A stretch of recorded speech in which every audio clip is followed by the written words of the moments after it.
नमस्कार दोस्तों, आज मैं आपको सुनाने जा रही हूँ जब बेटे ने पिता को सबके सामने भिखारी बताकर वहाँ से धक्का मारकर निकलवाया तो फिर पिता ने क्या किया। अरे रे बाबा, कहाँ घुसे चले आ रहे हो? प्रमोद जी गार्ड से हाथ जोड़कर बोले, बेटा मुझे अपने बेटे से मिलना है। मेरी पत्नी हॉस्पिटल में एडमिट है। मुझे अपने बेटे से उनके इलाज के लिए कुछ पैसे चाहिए। बड़ी मेहरबानी होगी बेटा अगर तुम मुझे मेरे बेटे से मिलने दोगे, वरना। इतना कहते कहते प्रमोद जी की आंखें भर आईं। बाबा, आप सीधे सामने वाले कैबिन में चले जाएं, सर वहीं पर मीटिंग कर रहे हैं। बहुत बहुत शुक्रिया तुम्हारा बेटा। प्रमोद जी जैसे ही बेटे के कैबिन में पहुंचे, पिता को सामने देख उसकी आंखें गुस्से से फैलकर चौड़ी हो गई और दूर से ही उनको हाथ पकड़कर एक कोने में ले जाकर बोला, हद होती है बाबूजी बेशर्मी की। किसने कहा आपको यहाँ आने के लिए? क्या इज्जत रह जाएगी मेरे ऑफिस वालों के सामने? क्या बोलूँगा मैं उनसे कि मेरे पिता एक अनपढ़ गवार हैं? बेटा, तुम्हारी माँ की तबीयत बहुत खराब है, जल्दी चलो या मुझे कुछ पैसे दे दे। पापा जी, कितना पैसा तो मैं आप लोगों पर खर्च कर चुका हूँ। अब चाहे माँ जिए या मरे, मेरे पास आप लोगों पर खर्च करने के लिए एक फालतू पैसा नहीं है। पर बेटा, बस आखिरी बार दे दो, मैं तुम्हारा पाई पाई चुका दूंगा। प्रमोद जी नम स्वर में बेटे के आगे हाथ जोड़कर बोले, अरे रोहित, कौन है ये और इतना चिल्लाकर क्यों बात कर रहे हो? रोहित के एक दोस्त ने पूछा। बेटा, मैं इसका कुछ नहीं, हमारे घर का नौकर है। बस इसकी पत्नी बीमार है तो उसी के इलाज के लिए मुझसे पैसे देने आया है। तो जानता है, इन नौकरों को एक बार इन्हें मुंह लगा लो तो फिर सिर पर चढ़कर बैठ जाते हैं। और रोहित ने प्रमोद बाबू की बात बीच में काटते हुए कहा। तो बेटे की बातें सुनकर प्रमोद जी की आंखें भर आईं। उनसे आगे कुछ बोलते ना बना। गार्ड्स, इसको बाहर निकालो। उस गार्ड से नम आंखों से बेचारे प्रमोद जी को गेट के बाहर कर दिया। 10 मिनट बाद उनका बेटा भी बाहर आया और उन पर चिल्लाने लगा। प्रमोद जी हाथ जोड़कर खड़े हो गए। माफ करना बेटा, मैं तो यहाँ अपने बेटे से मिलने आया था, पर लगता है पैसों की चकाचौंध में अब उसे अपने माँ बाप दिखाई नहीं देते। बस बंद कीजिए अपना ड्रामा। ये ड्रामा करने की जरूरत नहीं है मेरे सामने। उसने अपनी जेब से 100 के 10 नोट निकाले और प्रमोद जी के मुंह पर फेंक मारे और उन्हें हाथ से पीछे धकेलते हुए बोला, अब जाइए यहाँ से भिखमंगे कहीं के। इतना कहकर वह वहां से जाने लगा।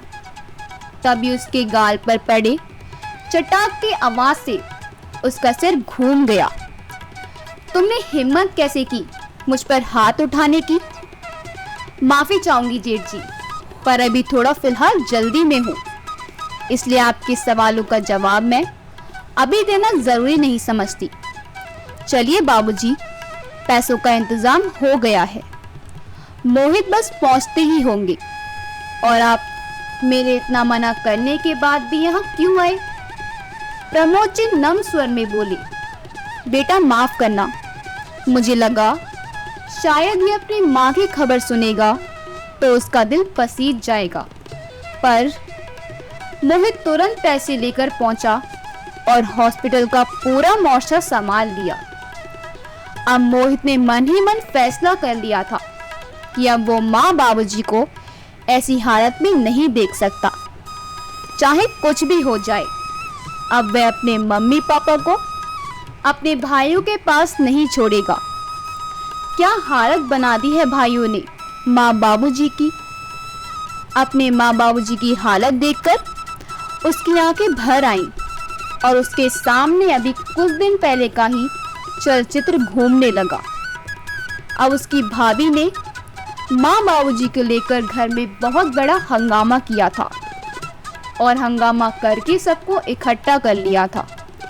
अब बस बहुत हुआ, आज तो आप तीनों को तय करना होगा कि आप लोग अपने माँ बाप के साथ रहना चाहते हैं या अपने परिवार के साथ। बताइए मुझे, आप लोग किसके साथ रहना चाहते हैं?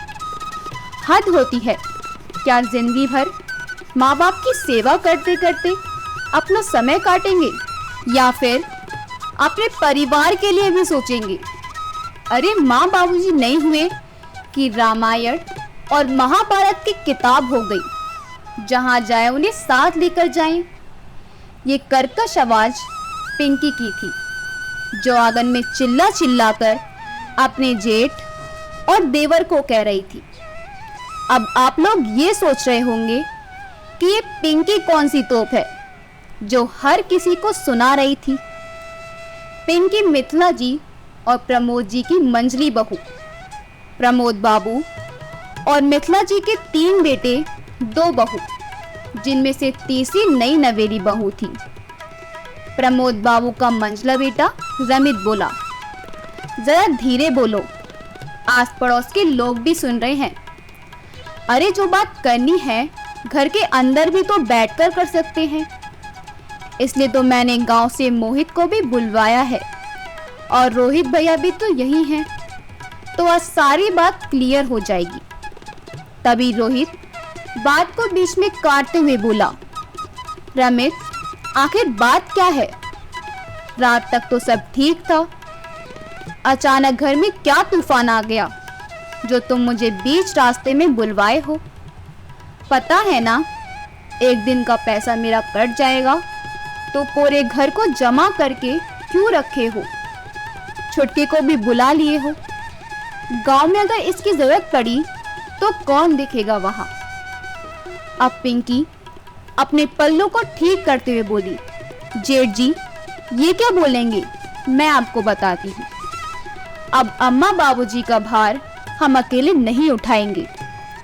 अरे जब बेटे 3 हैं तो एक अकेला शर्मर कुमार मेरा पति क्यों बनेगा? बाबूजी के एक्सीडेंट के बाद जब उनका एक पैर चला गया तो उनकी नौकरी आपको मिल गई, खेती बाड़ी देवर जी संभाल रहे हैं और हमारे हाथ क्या लगा? मंदिर का खाली घंटा। रमित बोला, ये तुम कैसी बात कर रही हो पिंकी? तो पिंकी आकर बोली, बस बहुत हुआ जेठ जी, आप परिवार लेकर दूसरे शहर में जब तक रहते थे तब तक ठीक था। अरे अब तो तुम इसी शहर में बल्कि एक ही आंगन में रहते हो, तो फिर अम्मा और बाबूजी को अपने साथ क्यों नहीं रखते हो? मैं तो कहती हूँ संपत्ति के साथ साथ इनके भोजन का भी बंटवारा करो। मोहित बोला, भाभी छोटा मुंह बड़ी बात हो जाएगी, पर ये मेरे अम्मा बाबूजी हैं, कोई सामान और संपत्ति नहीं जिनका बंटवारा आप कर देंगी। पिंकी बोली, देवर जी गांव में बैठे बैठे बस नोट गिन रहे हो, शहर के खर्चे का आपको क्या पता है? मोहित बोला, क्यों भाभी, जितनी भी खेती बाड़ी होती है उसका पूरा पैसा मैं बड़े भैया को भेज देता हूँ। पिछले साल जब मेरी शादी हुई तब बाबूजी ने कहा कि घर गृहस्थी बसाने के लिए तुम्हें भी कुछ पैसे रखने चाहिए, बस उनकी आज्ञा का पालन कर रहा हूँ। प्रमोद बाबू और मिथिला जी की भीगे पलकें ये बता रही थी कि चाहे जितना भी बच्चों के लिए कर लो, परंतु अगर भाग्य में बच्चों का शौक और सम्मान नहीं लिखा है तो वो आपको कभी नहीं मिलेगा। प्रमोद बाबू अब बोले, बेटा मोहित, हमें तुमसे कोई शिकायत नहीं है, जो तुम्हारे बड़े भाई और पिता ने कहा वो आज तक तुमने किया है।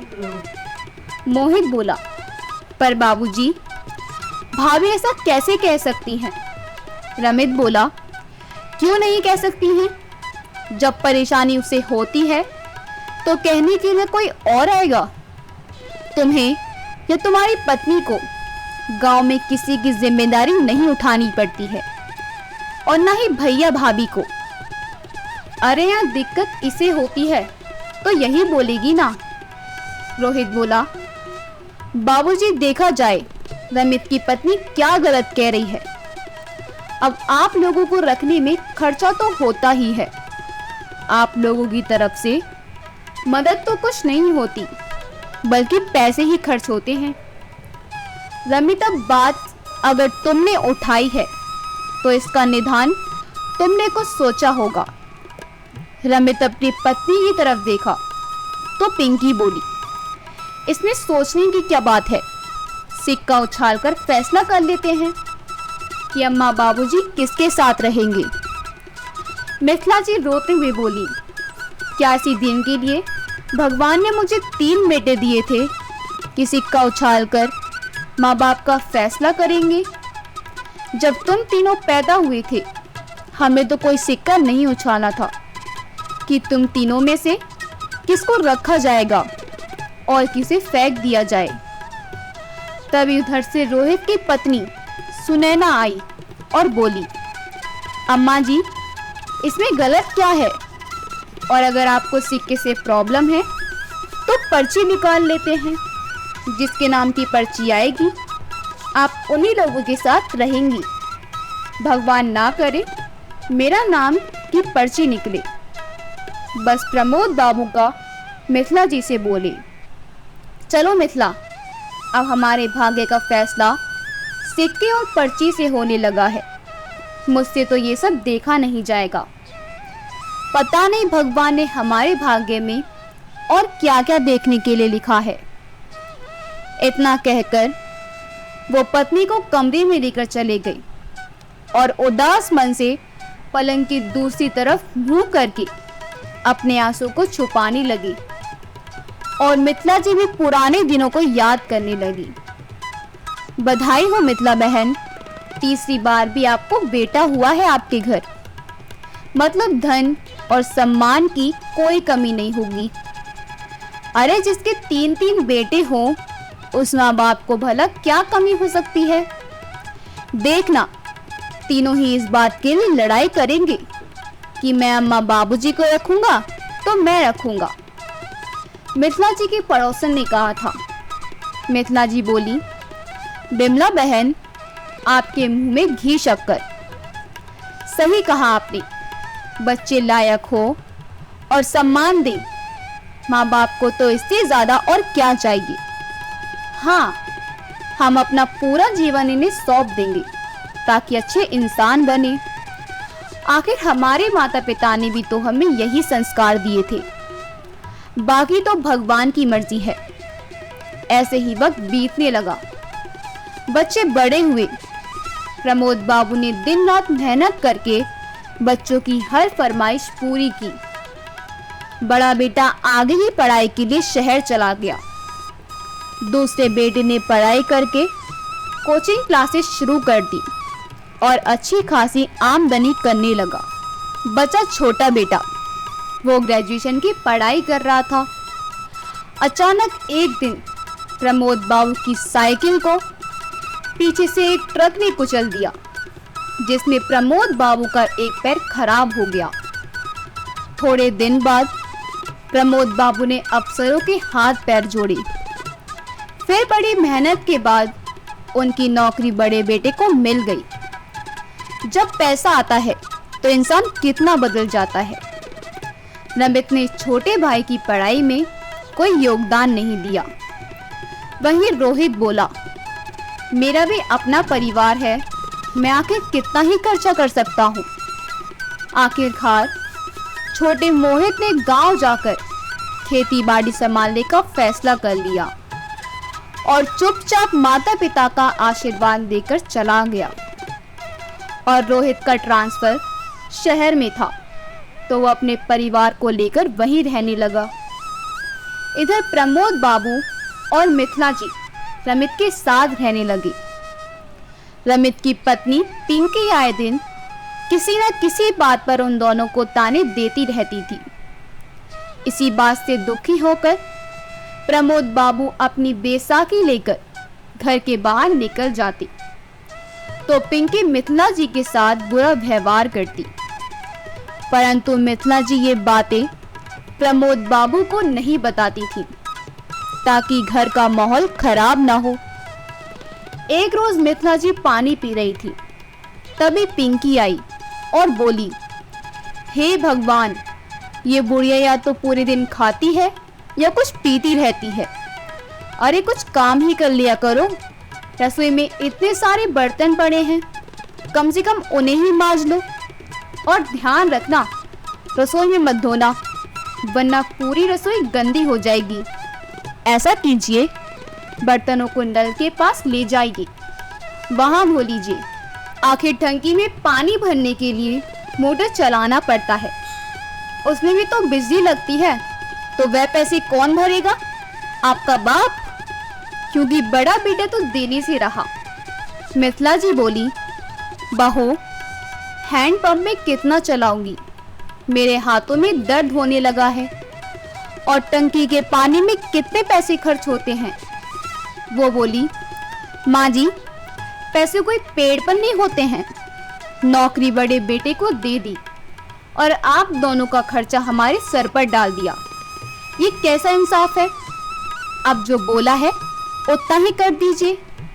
उठाइए बर्तन, बाहर ले जाकर साफ कीजिए, वरना मुझसे बुरा कोई नहीं होगा। इतना सुनाकर पिंकी वहां से चली गई।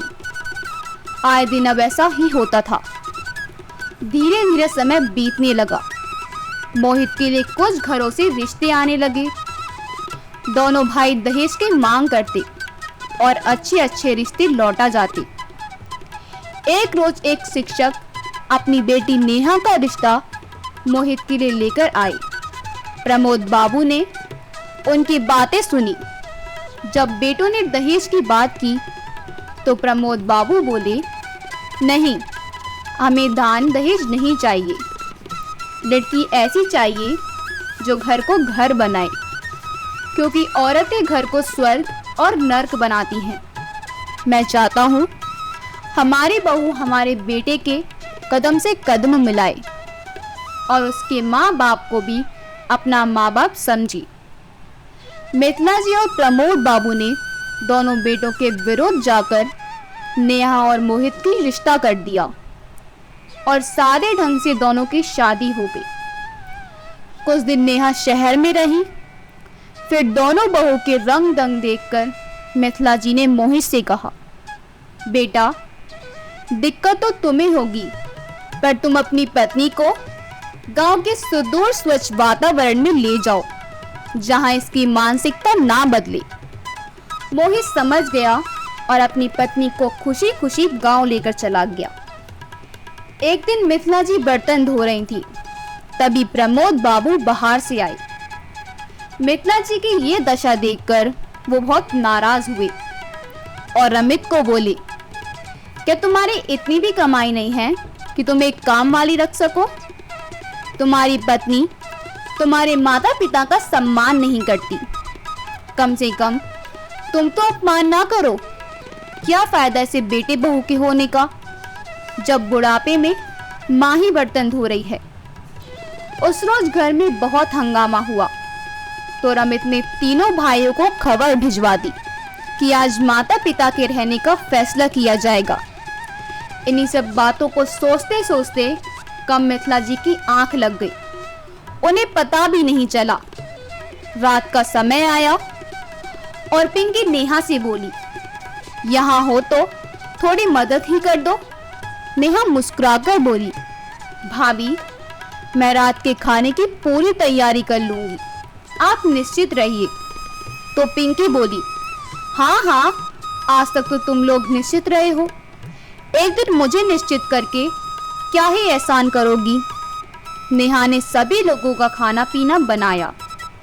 जब सबने खाना खा लिया तो मिथिला जी रसोई में बर्तन धोने लगी।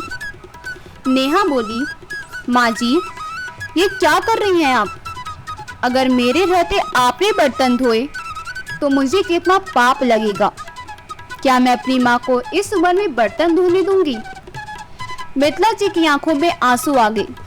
नेहा ने उन्हें कमरे में भेज दिया।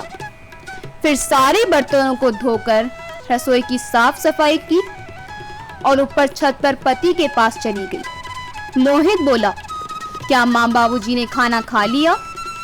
तो नेहा बोली, जी सबने खाना खा लिया। पर एक बात बोलूं? हाँ बोलो। नेहा बोली, अम्मा बाबूजी को क्या हम अपने साथ नहीं रख सकते? जानती हूँ आपकी उतनी कमाई नहीं होती, पर माता पिता के प्रति आपका भी तो कुछ फर्ज बनता है। मोहित नेहा से बोला, मैं सोच ही रहा था कि एक बार तुमसे पूछूं। तो नेहा बोली, इसमें पूछने की क्या बात है? अरे माता पिता ने अपना फर्ज निभाया, अब हमारी बारी है। आखिर बचपन से वो आपके लिए करते आए, तो क्या आप माता पिता के लिए अपनी पत्नी से पूछेंगे? मोहित नेहा को लेकर तुरंत माता पिता के कमरे में गया और पूरी बात बताई। प्रमोद बाबू की आंखें भर आईं। मिथिला जी ने बहू के सिर पर हाथ रखकर आशीर्वाद दिया और बोली, बहू सच में गांव की मिट्टी आज भी माँ बाप के लिए कुछ सम्मान बाकी है कि तुम्हारी परवरिश ने साबित कर दिया। मोहित बोला, तो ये तय रहा कि परसों आप हमारे साथ गांव चलेंगे और वहीं रहेंगे। प्रमोद बाबू अभी भी गंभीर बैठे हुए थे। तो बहू बोली, क्या बात है बाबूजी, क्या आप हमारी बातों से सहमत नहीं हैं? प्रमोद बाबू बोले, बिल्कुल सहमत हूँ बेटा, पर सोच रहा हूँ जाने से पहले कुछ जरूरी काम कर लूँ। मोहित बोला, कौन सा जरूरी काम बाबूजी? तो प्रमोद बाबू बोले, जब हो जाएगा तो तुम्हें बता दूंगा। अब जाओ, तुम लोग भी सो जाओ। इतना कहकर दोनों ऊपर सोने चले गए, क्योंकि नीचे कोई कमरा खाली नहीं था। अगले दिन सुबह सुबह मिथिला जी सीढ़ियों से उतर रही थी, तो उनका सीढ़ियों से पैर फिसल गया और धड़ाम से नीचे आ गिरी। उनके सिर से बहुत खून बह रहा था। उस वक्त मिथिला जी की ऐसी हालत देखकर प्रमोद बाबू की चीख निकल पड़ी। तो नेहा दौड़कर आई। नेहा ने दौड़कर मिथिला जी के सिर पर पट्टी बांधी ताकि खून कम हो सके और अपनी दोनों जेठानियों को आवाज लगाई, लेकिन दोनों ने उसकी बात सुनकर भी अनसुनी कर दी।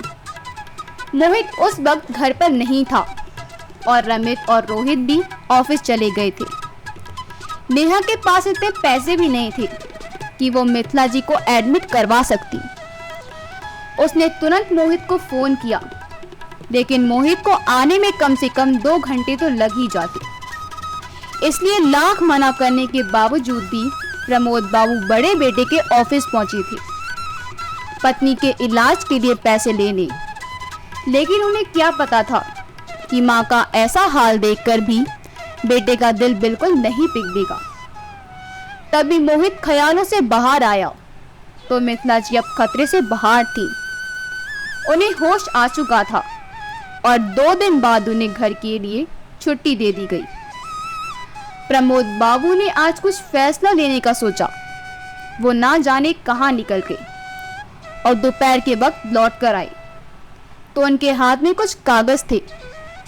प्रमोद बाबू ने तीनों बेटे और बहुओं को बुलाया तो रमित बोला, बाबूजी अच्छा किया आपने बुला लिया, मैंने पर्ची बना ली है। क्या पर्ची उछाल कर आप लोगों के रहने का इंतजाम कर दें? प्रमोद बाबू बोले, बेटा क्यों हमारे लिए सिक्के और पर्ची उछालोगे? तुम्हें भले ही शर्म नहीं आती हो, पर हम अपनी ही नजरों में गिर जाते हैं कि आखिर क्यों हमने तुम लोगों को पैदा किया। रमित बोला, बाबूजी क्या फिर से वही बातें लेकर बैठ गए? जब उस दिन हमने फैसला कर लिया, फिर आप ऐसा क्यों कर रहे हैं? प्रमोद बाबू बोले, उस दिन तो तुमने फैसला किया, आज मैंने भी कुछ फैसला किया है। और उन्होंने वो कागजात रमित और रोहित की तरफ बढ़ा दिए। कागजात पढ़कर रोहित बोला, बाबूजी आप ये फैसला कैसे कर सकते हैं? इस घर के 4 हिस्से कैसे कर सकते हैं? प्रमोद बाबू बोले, जब सिक्के और पर्ची से तुम लोग माँ बाप का फैसला कर सकते हो, तो मैं तुम्हारा बाप होकर अपनी संपत्ति का फैसला क्यों नहीं कर सकता? तभी दोनों बहुएं आईं और बोली, इसमें क्या लिखा है, कोई हमें भी बताएगा? रोहित बोला, बाबूजी ने घर के 4 हिस्से कर दिए हैं, एक हिस्सा उन्होंने अपने लिए रखा है। पिंकी बोली, चौथा हिस्सा किसका है? फिर प्रमोद बाबू बोले, क्या खेती से आधा हिस्सा तुम लोग ले सकते हो, तो घर का एक हिस्सा मोहित के लिए भी तो होना चाहिए, और आखिर वो भी इस घर का बेटा है। फिर वो अपनी पत्नी को लेकर छत पर क्यों सोएगा? मेरा ये आखिरी फैसला है। इस घर के 4 हिस्से होंगे, और हाँ, मैं मोहित के साथ रहने जा रहा हूँ। अब मोहित मेरा भार उठाएगा, तो खेती के जो भी पैसे होंगे मोहित के होंगे, उसका कोई हिस्सा नहीं लगेगा। और मकान के 2 कमरे हमारे हैं, तो उन्हें हम किराए पर लगा देंगे, ताकि जो भी पैसे आएंगे कम से कम हमारी दवाइयों का तो खर्चा निकल जाएगा। दोनों बेटे बहू के मुंह खुले के खुले रह गए। मिथिला जी आश्चर्य से प्रमोद बाबू को देखने लगी। प्रमोद बाबू बोले, अरे भाग्यवान, परिस्थिति ने एक पैर छीन लिया, सोचते समझने की शक्ति नहीं छीनी। अब इतना भी ऐसा नहीं हो गया कि मेरा जिंदगी का फैसला सिक्के और पर्ची से होने लगे। शाम होते होते 2 कमरों को खाली किया गया और उसमें ताला लगाया गया, और रोहित माँ से बोला, माँ, हमारे बच्चे हैं, हमें भी तो जगह चाहिए। आप लोगों ने दोनों कमरों में ताला लगा दिया।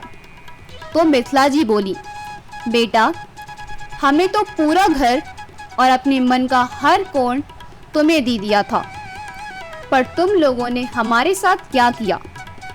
यहाँ तक कि अपनी माँ की हालत देखकर भी तुम्हारा मन नहीं पिघला। अगर मोहित नहीं होता तो आज मैं इस दुनिया में नहीं होती। शर्म आती है मुझे कि मैंने तुम जैसे नालायक बेटे को जन्म दिया, जिसने अपने पिता को भी अपने ऑफिस के लोगों के सामने धक्के मारकर बाहर निकाल दिया, जिसने मेरे पति के आत्मसम्मान को तार तार किया। मुझे उस बेटे से कोई वास्ता नहीं रखना। और फिर अपना थोड़ा बहुत सामान लेकर वो सब गांव की तरफ निकल पड़े। माँ बाप बच्चों की कुछ बातों को बर्दाश्त करके चुप हो जाते हैं, तो बच्चे उसे माँ बाप की कमजोरी समझते हैं। पर वो ये क्यों भूल जाते हैं कि जिसने बोलना सिखाया वो अपने लिए भी फैसला ले सकते हैं। अगर आपको हमारी कहानी अच्छी लगी हो तो हमारी वीडियो को लाइक करें, शेयर करें और हमारे चैनल को सब्सक्राइब कर दें। आपका बहुत बहुत धन्यवाद।